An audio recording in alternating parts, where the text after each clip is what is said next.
Good morning. Good morning. I want to demonstrate something with you all today. Please pick up your pen in front of you, and I want you to hold it in front of you just like this.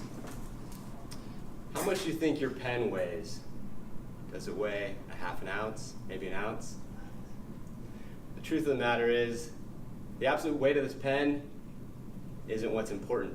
If you hold it for a minute, this pen, you won't feel anything. If you hold it for an hour, your arm might get a little numb. But if you hold it all day, this pen will feel like the weight of the world is on your shoulders. You can put the pen down, guys. This is a lot like worrying about something. When you worry so much that it keeps you from accomplishing things that are really important to your life. My message for you today is to stop worrying about things and stop waiting to do things that are most important to you. I'm a worrier. It's something that I've struggled with for a long time, and until recently, when I've had a chain of events that has really reshaped the way I think about things. And this event was asking my future father-in-law if I could propose to his daughter. So let me back up just a little bit. This Thanksgiving in 2016, Kelsey and I had been dating for 6 years. And I had found the woman of my life, my love. She was everything to me. We were both ready to take this to the next level. But first, I had to talk to her dad. So it's Thanksgiving, and we're going down to Captiva, Florida for the weekend. And if you've never been to Captiva, it's a beautiful island right outside of Fort Myers. And the way that our work schedules were lining up, I was getting in a day earlier than Kelsey. And so I knew that there was a good chance that her dad and I would have this, we would take a ride to go pick Kelsey up from the Fort Myers airport at 10 p.m. So 9 o'clock hits, and we hop in the car, and it's an hour ride, and it's just the two of us, and I think this is perfect. This is my opportunity to ask him. And we're having a great conversation. We're talking about work, we talk about family, we crack jokes, and we even tell a few funny Kelsey stories. So it's not awkward at all. It's a true bro bonding experience. But the whole time I'm having this sidebar conversation in my mind, trying to decide, like, how am I going to interject? And it didn't feel right to just say, oh, let's change subjects a little bit. How do you feel about me marrying your daughter? I couldn't come up with that perfect moment. And so I just kind of let it play out. We just kept talking. And to make matters worse, as I'm watching the clock in the dashboard. We leave at 9, we're getting there at 10. Well, now it's 9:30, and I haven't asked. And now it's 9:45, and I haven't asked. Then it's 9:55, and we get an alert that her flight is coming in at 10:30 now. And so I'm like, crap! More time to just sit here in pain. Because, trust me, I wanted to ask, but something was holding me back. I don't know what it was. Yeah. So we're there early, and we have some time to kill.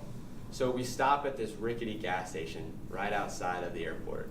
And we go in, and we each get a frozen ice cream drumstick. And this is the craziest part. When we were ringing up with the cashier, he asks, "Are you his son?" to me. And Mark, Kelsey's dad, jumps in and says, "No, he's not my son. He's actually my future son-in-law." And he smiles at me. I kid you not. Like, the cat was out of the bag, but something weird was going on. And you guys are you're all probably thinking, Joey, what is wrong with you? Ask this man already. Well, you see, this wasn't the way that I had intended to ask her dad.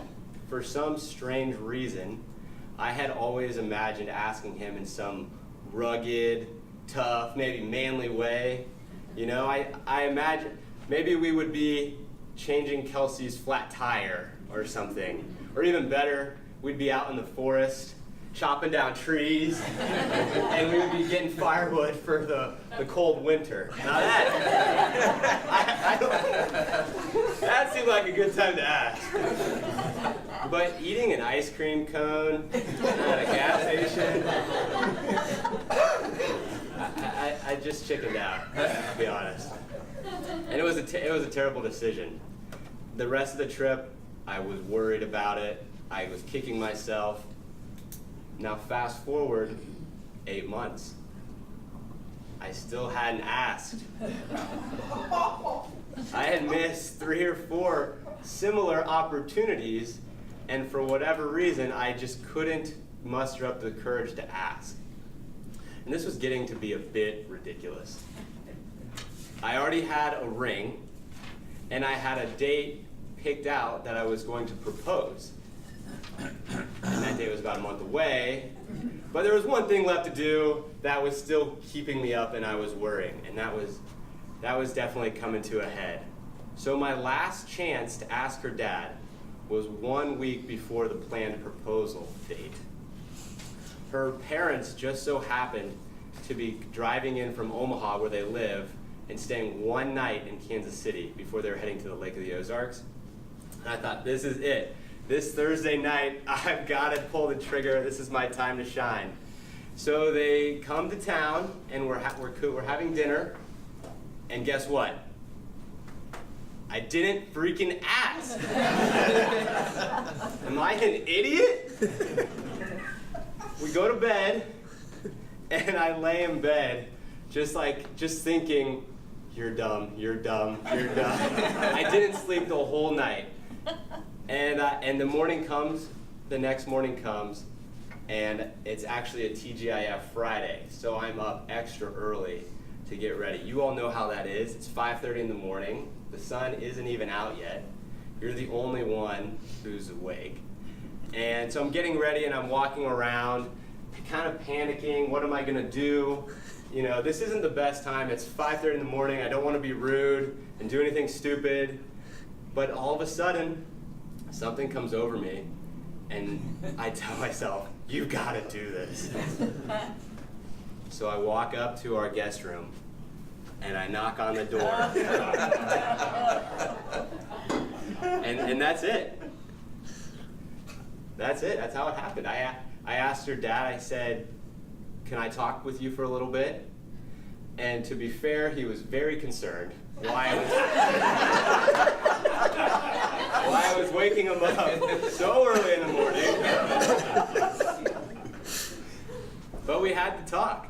And the talk it was 5 minutes long. And it was one of the best moments of my life. I get chills when I think about it. But stepping back, what was I worried about? What was I waiting for?